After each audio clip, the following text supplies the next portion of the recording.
Hi, Lorena. So I told you that I'd record the meeting. Apparently, I didn't know how to quite get that done. So I'm just making this video to explain to you kind of what we talked about in the last PBIS meeting. So I went over all of the different committees. So our dojo committee is kind of similar to what we were doing in the past couple of years. All I'm asking for them to do is come up with teachers incentives, come up with our list of what, dojo points make what are our short and long-term rewards, and then really focus on how are we going to teach this to staff, and then activities, that kind of thing. And if you'll see it right here, I did not put you on this committee because I really think you're going to be integral in the next committee that I'm going to be talking about. In our next committee, it is our culture committee. So people that are going to be focusing on something that we are calling the house system. So the house system is really a system of the school kind of coming together as a family. And the focus is accountability, connection, and community.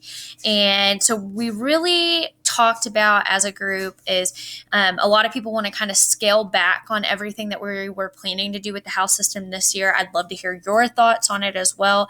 But basically, the house responsibility is kind of broken up into a week, 3 week, and 9 week basis. So at the week point, we would be doing those restorative circles like we did last year. You're checking your kids' grades, you're checking point totals for dojo, you're giving information about upcoming competitions. I really wanted to make it a competition-based thing where all of the different houses would be broken up or would be competing against each other and making points so that we could have like a house cup at the end where, everybody kind of has a collective responsibility for their group based on like things like citizenship or grades or growth and things like that.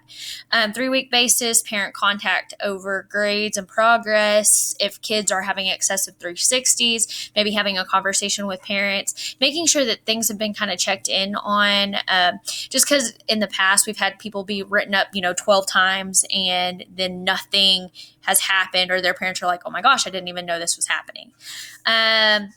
The last thing would be a 9 week basis. This is just having kids fill out data, filling out growth trackers, making sure that the right kids are submitted for dojo. We know that we have had plenty of kids in the past that are awesome that didn't make it to the dojo party because they're our quiet majority. So just an idea of that. Kind of how it is split up is we would have 8 different houses, and within those 8 different houses, you're going to have 2 6th grade groups, 2 7th grade groups, 2 8th grade groups, and they would have the names of like scholar. So you'd be House of Compost Anime, and if you look right here, that is the House of Self-Control. Their color would be teal and their symbol would be balance. All of these teachers would be involved with this house, so we're all trying to accumulate points for this house by the end of the year, or by the end of the semester, or however we decide to break that up. So these would be the teachers involved with that. Each teacher would sit down with their group, and you would be making a list of things like, or we would be doing our respect agreement. We would be talking about, what kind of animal do you think would represent us best? And then we would be decorating doors or bulletin boards or something like that to represent ourselves, and really just kind of giving a collective responsibility among the group, over that house. So, that's kind of like where we got started, and then some incentives and things like that.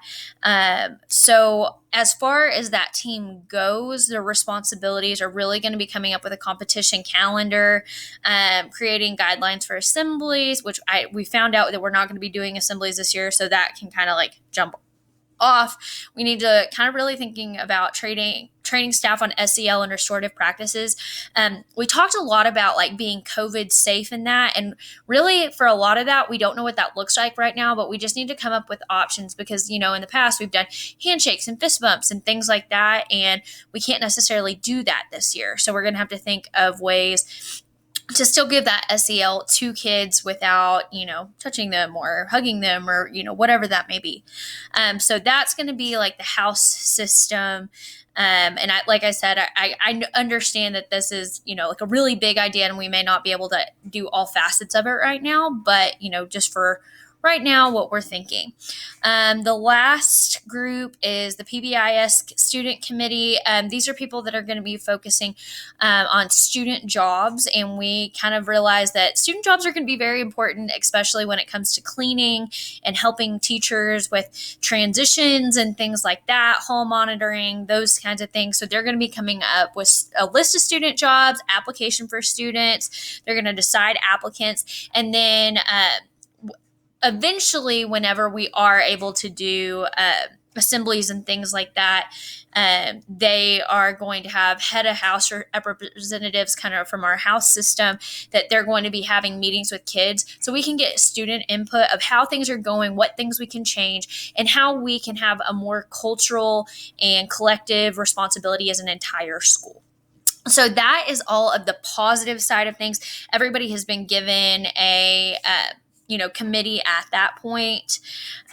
So that's just something to keep in mind. We went over very quickly the PBIS Tier 2 and 3 committees. These are going to definitely be on the other side of things. It's going to be a while before we even really need to start thinking about these things.